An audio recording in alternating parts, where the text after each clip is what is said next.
Bonjour mesdames, messieurs, chers amis, c'est un plaisir d'échanger avec vous aujourd'hui pour vous parler, n'est-ce pas, de l'œil comme un sens trompeur, en se fondant notamment sur le b.a.-ba de la mathématique qui est le parallélisme de deux droites, mais cette fois-ci à l'infini de notre vision. En fait, on dit généralement que la vue c'est la vie, mais l'œil, qui est un sens très important pour l'être humain, est tout aussi un sens qui peut nous tromper. Si nous prenons le cas du parallélisme de deux droites, nous savons que deux droites sont parallèles lorsque deux droites ne se touchent pas. Prenons le cas de deux droites DD'. Ces deux droites sont parallèles parce que ce sont deux droites qui ne sont pas séquentes. Deux droites parallèles sont deux droites qui ne sont pas séquentes. Parce que deux droites séquentes sont deux droites qui se touchent en un même point, qui est un point d'intersection, qu'on peut appeler un point d'intersection I. Or, pour le cas de deux droites parallèles, il se trouve que deux droites qui sont parallèles sont deux droites qui ne sont pas séquentes et par conséquent ne se touchent pas en un point d'intersection I et par conséquent sont deux droites qui ne se touchent jamais. Or, pour essayer de vous montrer jusqu'où l'œil, qui est un sens très important pour l'humain, mais est un sens qui peut être trompeur, imaginez-vous être au milieu de deux rails. Lorsque vous êtes au milieu de deux rails, à l'exemple de deux rails de la SNCF en France ou encore de deux rails, n'est-ce pas, de la Société de chemin de fer du Cameroun, encore appelée Camrail aujourd'hui, n'est-ce pas, imaginez-vous au milieu de deux rails. Deux rails parallèles, et que vous regardez à perte de vue, alors que vous êtes, n'est-ce pas, fixé en un point I qui se trouve être le milieu entre les deux droites, ou alors les deux rails A et B, par exemple.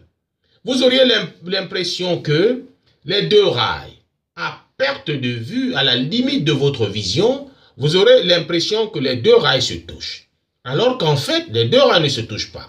Imaginez-vous donc que quelqu'un d'autre à la limite de votre vision, qu'on peut appeler un point H, un être humain H, qui se trouve, n'est-ce pas, à la limite de votre vision, et exactement au milieu, n'est-ce pas, de ces deux rails-là, n'est-ce pas, Monsieur H aura le sentiment que ces deux rails-là, ils ne se touchent pas. Pas qu'il aura le sentiment, mais lui, il va voir que les deux rails ne se touchent pas, alors que vous aurez le sentiment que les deux rails se touchent. Autrement dit, votre œil est trompeur. Autrement dit, l'œil a beau être un sens très important pour l'être humain, il faut tout de même reconnaître que l'œil peut nous tromper et que c'est un sens qui peut nous tromper. Qu'est-ce que je veux faire savoir par là? Je veux faire savoir que l'homme, l'être humain, doit apprendre à utiliser ses sens et non seulement ses yeux pour voir l'autre monde, parce que le sens est un œil qui voit l'autre monde alors que l'œil est un sens qui voit ce monde. L'œil est l'une des grandes limites de la pensée parce qu'il regarde un monde qui ne traverse pas le vide. Le monde physique n'est qu'un emballage qui cache l'autre monde. En d'autres termes, il y a plus à voir que ce qui arrive dans le globe oculaire. Et cela est tout à fait vrai, puisque en étant au milieu de deux rails, vous avez le sentiment à la limite de votre vision que ces deux rails se touchent. Or, ces deux rails ne se touchent pas. Il se trouve donc que votre œil vous trompe à l'instant même où vous avez le sentiment que ces deux rails se touchent. Puisque celui qui se trouve à la limite de votre vision, et que j'appelle un certain H, est au milieu, n'est-ce pas, de ces deux rails, du côté opposé où vous êtes, lui, il constate que ces deux rails-là ne se touchent pas. Il se trouve donc que l'infini, même s'il est réel mais n'est pas visualisable, il se trouve que deux rails, n'est-ce pas, à l'infini, n'est-ce pas, deux rails parallèles à l'infini, n'est-ce pas, on a le sentiment qu'ils se touchent alors qu'ils ne se touchent pas. Donc, l'œil peut nous tromper. Qu'est-ce que je veux déduire par là? Je veux déduire par là que l'être humain est un univers. Est un univers dans la mesure où l'être humain, ce n'est pas seulement le corps, c'est aussi l'esprit. C'est pourquoi Jean-Paul Sartre disait que l'être humain est un être psychosomatique, c'est-à-dire un être qui a une nature dualitique, une nature cortico-viscérale. Dans la psychologie du comportement, le behaviorisme, on dit qu'il a une nature dichotomique. Parce qu'il est formé à la fois du soma, qui est le corps, qui est matériel, et du psyché, qui est l'âme, ou encore l'antéléchie, si vous me permettez cette expression aristotélicienne, qui est immatériel. Or, souvent, qu'est-ce qu'on fait prévaloir dans la vie de tous les jours? Souvent, on fait prévaloir la dimension somatique de l'être humain au-dessus de la dimension immatérielle ou spirituelle de l'être humain. Or, c'est cette dimension-là, justement, qui est une dimension très intéressante pour l'être humain et qui peut permettre à l'être humain de faire des choses extraordinaires. Et on se rend compte que même dans l'histoire, n'est-ce pas, de l'avancée des sciences, ceux-là même qui ont aidé à faire avancer les connaissances, les sciences, sont ceux-là souvent qui ont fait prévaloir, n'est-ce pas, dans leurs travaux de recherche, la dimension immatérielle de leur être au-dessus de la dimension physique ou matérielle de leur être, de la dimension corporelle de leur être. Prenons le cas d'Einstein.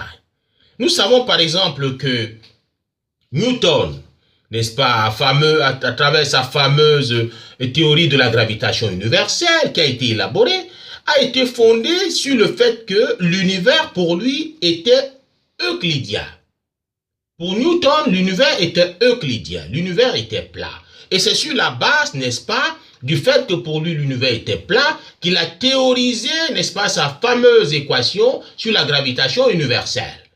Or, il se trouve plusieurs décennies plus tard qu'un autre physicien arrive, lui apporte une autre évolution à la science, à la physique et notamment à la théorisation de ce que c'est que l'univers. Lui, il vient nous prouver à travers ses travaux de recherche, il s'agit plus exactement d'Albert Einstein, que l'univers n'était pas plat, que l'univers n'est pas plat, que l'univers est courbe, que l'univers est riemanien. Et c'est sur la base du fait que, pour lui, l'univers est riemanien, qu'il essaye de prouver qu'en fait, la gravitation universelle dont nous parle Newton à travers sa théorie de la gravitation n'est rien d'autre qu'une conséquence de la courbure de l'espace.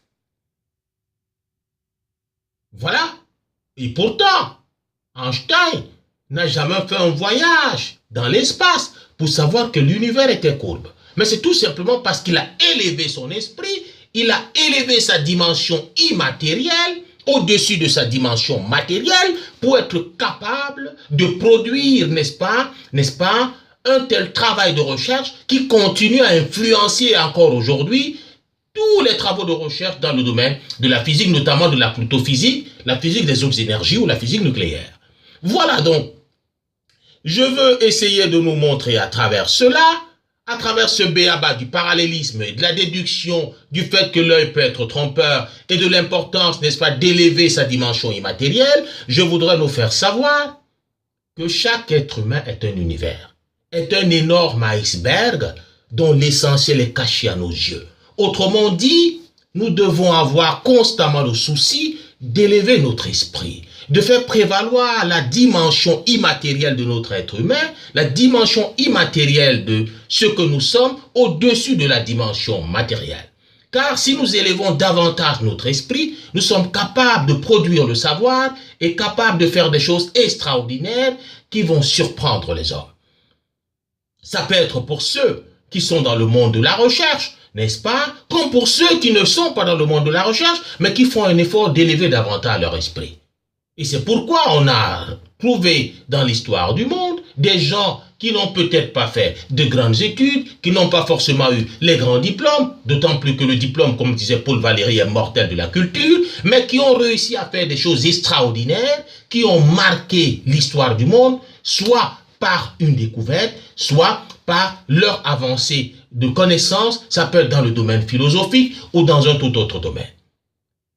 Vous savez par exemple, n'est-ce pas, que Pascal, n'est-ce pas, qui a été à la fois mathématicien, physicien, philosophe, et que dis-je encore, disait par exemple que la dernière démarche de la raison est de reconnaître qu'il y a une infinité de choses qui la surpassent. Voilà quelqu'un qui est parti de rien, mais qui a réussi à, n'est-ce pas, à prouver, n'est-ce pas, qu'il était capable d'élever sa dimension spirituelle, sa dimension immatérielle, pour produire du savoir qui continue de servir encore aujourd'hui. C'est exactement ce qui a aidé également une dame comme Sophie Germain, n'est-ce pas, qui est connue comme la première mathématicienne de l'histoire moderne. C'est cet autodidacte, né en 1776, n'est-ce pas, qui n'a jamais été à l'école, mais qui a fait d'importants travaux en théorie des nombres et en acoustique, n'est-ce pas, dans un pays comme la France, qui a réussi même à avoir un prix de l'Académie des sciences de France, qui a été obligé, n'est-ce pas, de se faire appeler Madame, Monsieur Leblanc, n'est-ce pas, puisqu'à cette époque-là, les femmes, d'après, n'est-ce pas, les pensées de l'époque, les femmes n'étaient pas capables d'entrer dans des domaines comme les domaines de la science, n'est-ce pas, a réussi à se faire appeler Monsieur Leblanc, et pendant longtemps a produit du savoir en se passant pour Monsieur Leblanc, jusqu'au jour où on s'est rendu compte qu'en fait, Monsieur Leblanc n'est rien d'autre que Madame Sophie Germain, qui de surcroît était autodidacte, n'avait jamais été à l'école, mais qui a réussi à laisser son nom dans la mathématique à travers la théorie des nombres et de l'acoustique et des théorèmes qui portent son nom. Donc c'est pour dire que pour être capable d'arriver à ce niveau, il faut absolument non seulement prendre conscience de ce que l'on est, mais également élever son esprit au-dessus de son corps, au-dessus de sa dimension matérielle, pour être capable de circuler lentement, doucement, mais sûrement vers les sphères les plus élevées de la connaissance. Et donc, à travers cette vidéo, à travers la déduction que j'ai voulu apporter de ce que c'est que l'œil comme un sens trompeur, et en me fondant sur le b.a.-ba de la mathématique, à savoir le parallélisme de deux droites, j'ai voulu arriver à nous montrer que non seulement l'œil nous trompe, mais en plus, l'homme est un univers, et comme un univers, parce que à la fois le corps et l'esprit, parce qu'à la fois le matériel et l'immatériel, l'homme doit pouvoir élever l'immatériel sur le matériel, parce que le matériel est périssable. C'est pourquoi lorsqu'on quitte de vie à trépas, n'est-ce pas, après quelque temps, le corps périt, se putrifie, alors que l'esprit, n'est-ce pas, ne se putrifie pas, puisqu'il est immatériel, et c'est cet esprit d'ailleurs qui est fondamental chez l'être humain. Et c'est cet esprit d'ailleurs qui peut permettre à l'être humain, n'est-ce pas, de faire des choses extraordinaires qui dépassent l'entendement de l'homme. Et donc, il est important pour chacun d'entre nous d'élever plus son esprit, d'élever sa dimension immatérielle sur sa dimension matérielle, car c'est cela qui peut nous permettre justement d'avoir une place honorable, n'est-ce pas, et enviable dans la marche des affaires du monde, et surtout de laisser une trace dans ce monde où chacun, n'est-ce pas, est amené, et surtout doit pouvoir apporter quelque chose pour l'avancement de notre société.